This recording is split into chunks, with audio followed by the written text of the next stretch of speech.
favore, ragazzi.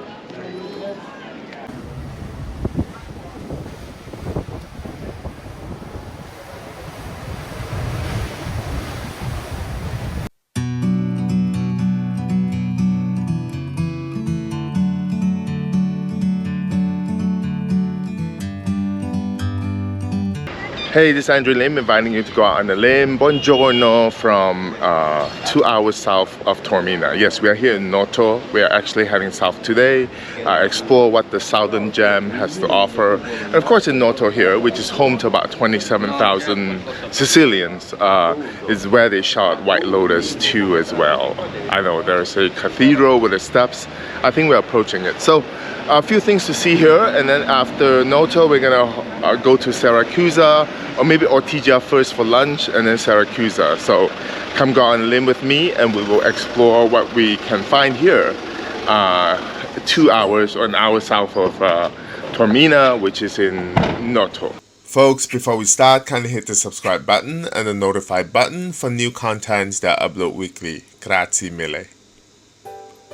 Noto is a city in southeastern Sicily of Italy. It was actually founded in 1703, about 4 miles, so that's about 7 kilometers, southeast of the Siculan and Roman city of Noto, which was actually destroyed in the earthquake of 1693. So earthquake's pretty common here in Sicily. So the town's 18th century cathedral and the Palazzo Nicolaci are notable among its many fine churches and palaces. So Noto is actually known for its Baroque architecture, including the reconstructed 18th century Noto Cathedral. Now the Church of San Francesco is a beautiful church here in Noto. It was actually built between 1704 and 1745. The harmonious facade of the church with its 2 orders stand at the end of an imposing staircase with 3 ramps. The magnificent portal of the church is actually flanked by 2 Baroque columns with 2 niches on each side and a smaller one above. Now on the second order you can actually find a beautiful stained glass window. Now interior is rich in paintings and funerary monuments dedicated to members of the noble families here in Noto. Now it's an impressive church overall. No wonder the director of Max's popular series White Lotus chose this as a shooting location for season 2. Now down the street from Church of San Francesco is the Roman Catholic Diocese of Noto. It's a Roman Catholic church here in the city and it's located by the popular Piazza del Duomo.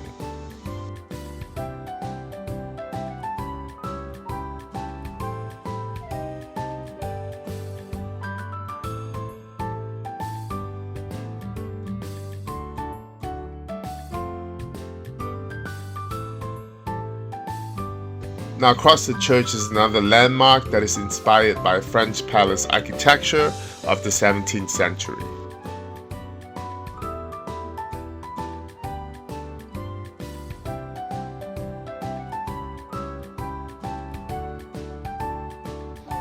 Now Via Corrado Nicolaci may look like a normal street, but on every third Sunday of May, during the annual Noto Flower Festival, it is beautifully adorned with flowers.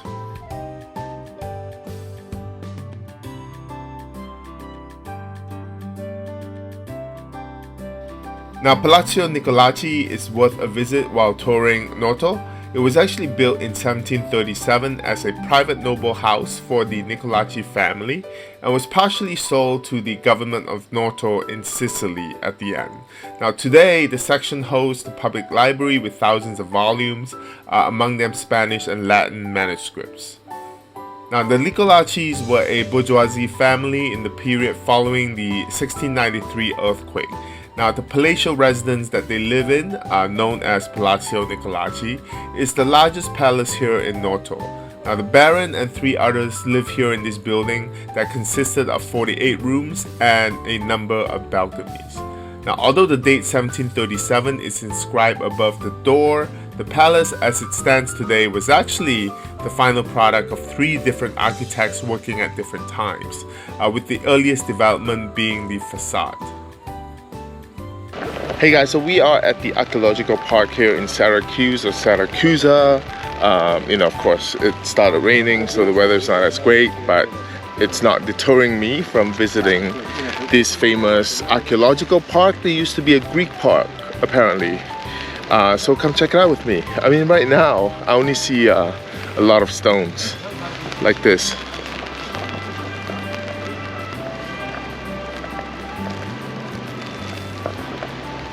So hopefully there's actually more to see than this.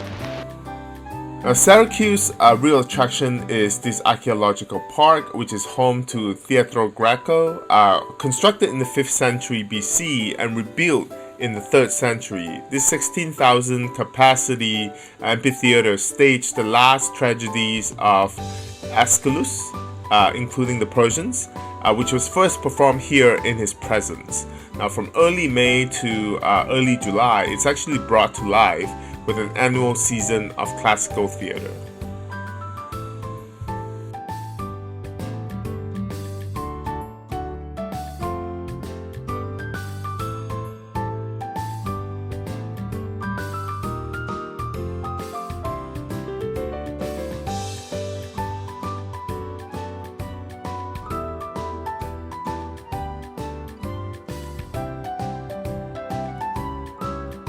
Besides the theater is the mysterious La Tomia del Paradiso, which is a deep, precipitous limestone quarry out of which stone for the ancient city was actually extracted. Now, riddled with catacombs and filled with citrus and magnolia trees, is also where the 7,000 survivors of the war between Syracuse and Athens in 413 BC were actually imprisoned. Now, the Spaniards, with little interest in archaeology, largely destroyed the site in the 16th century, using it as a quarry to build Ortygia's city walls. But fortunately, there were still a few things preserved for us to see today. Speaking of Ortygia, it's definitely worth the trip. Many people actually refer to Ortygia when they rave about Syracuse. So it's actually a small island on the city's coast, which measures just about 1 kilometer by half kilometers wide. So it's about 1 kilometer long and half kilometers wide. But it's actually jam-packed with a lot of things to see. Now, we first stopped by for some sustenance with some freshly grilled fish and shrimp, as well as some squid ink ravioli. They were delicious.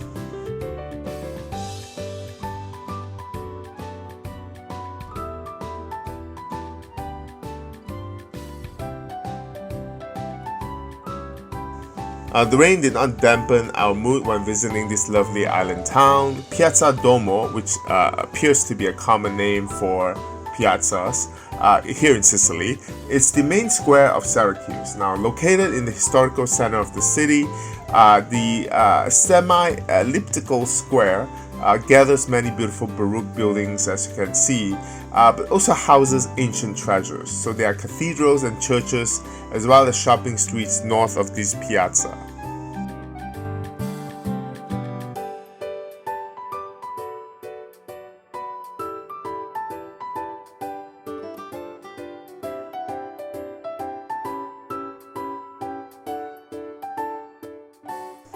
There is also a Greek temple site which was built at the height of the Greek civilization in the second half of the 5th century BC. Now, it's dedicated to Apollo Epicurus, who believed that the god of sun as well as healing had protected him and his people from plague and invasion. Another spot you should check out when in Ortygia is Castello Maniace. Now, Maniace Castle was actually built between 1232 and 1240 during the rule of Frederick II, who is the Holy Roman Empire. Now, it's situated at the extreme point of the island of Ortygia, on which the ancient city of Syracuse was located. It controlled the harbor in the city of Syracuse. It was built on the spot of an earlier fort by, George Maniaces, which was the Byzantine Greek general that had conquered Sicily from the Arabs in 1038 or 1038. Hence, the castle was named after him. There's definitely a lot of arches and tunnels here, and a great surround sound of waves breaking the shore, especially on a day when the sea seems a bit miffed with a strong wave.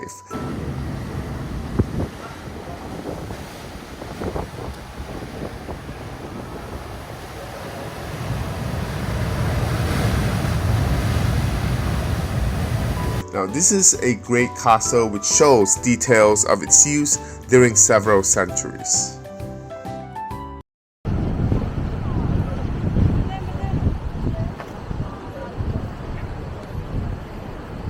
So overall, if you're looking for things to do outside of Taormina for a day, head south and you won't be disappointed.